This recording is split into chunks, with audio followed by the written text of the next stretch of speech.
قرآن پاک کی اہم ترین صورتوں میں سے ہے. اسے ہر جمعہ پڑھنے کی تاکید ہے. جو شخص اسے ہر جمعہ کے روز پڑھے اس کے بارے میں نبی صلی اللہ علیہ وسلم نے فرمایا کہ جو جمعہ کے دن اس کی تلاوت کرے گا تو آئندہ جمعے تک اس کے لیے ایک خاص نور کی روشنی رہے گی، یعنی اللہ تعالیٰ اسے اپنی طرف سے ایک خاص روشنی عطا کریں گے.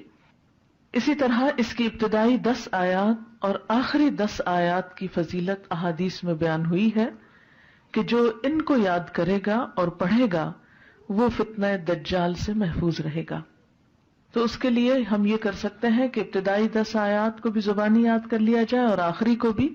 تو دن کی کسی نماز میں اگر ان کو پڑھ لیا جائے تو اس طرح انشاءاللہ وہ فضیلت جو اس کی حاصل ہو سکتی ہے وہ ہو جائے گی.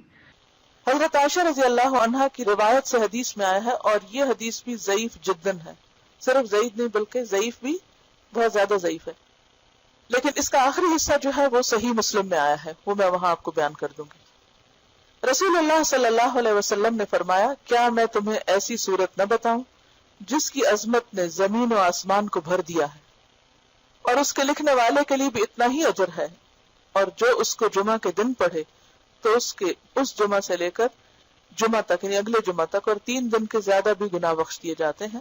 اور جو آدمی سوتے وقت اس کی آخری 5 آیتیں پڑھے تو وہ رات کے جس حصے میں بھی اٹھنا چاہے گا اللہ اسے اٹھائے گا. تو لوگوں نے کہا ہاں اللہ کے رسول صلی اللہ علیہ وسلم ضرور بتائیے، تو آپ نے فرمایا سورت کہا.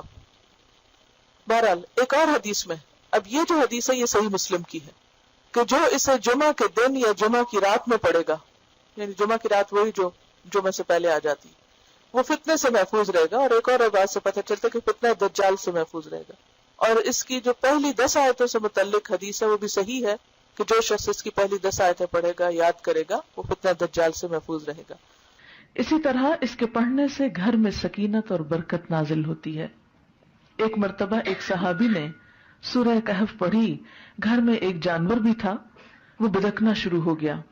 انہوں نے غور سے دیکھا کہ کیا بات ہے، یعنی میں قرآن پڑھ رہا ہوں اور قرآن پڑھنے سے تو ظاہر ہے سکون نازل ہوتا ہے، یہ جانور کو کیا ہو گیا جو اچھل کود کر رہا ہے. تو انہیں ایک بادل نظر آیا جس نے انہیں ڈھانپ رکھا تھا. صحابی نے اس واقعے کا ذکر حضور اکرم صلی اللہ علیہ وسلم سے کیا تو آپ صلی اللہ علیہ وسلم نے فرمایا، اسے پڑھا کرو، قرآن پڑھتے وقت سکینت نازل ہوتی ہے.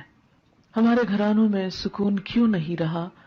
اس میں بہت سی وجوہات میں سے ایک وجہ یہ بھی ہے کہ میوزک کی آوازیں تو دن رات بلند ہوتی ہیں لیکن قرآن کی تلاوت کی آواز کم ہی سنائی دیتی ہے.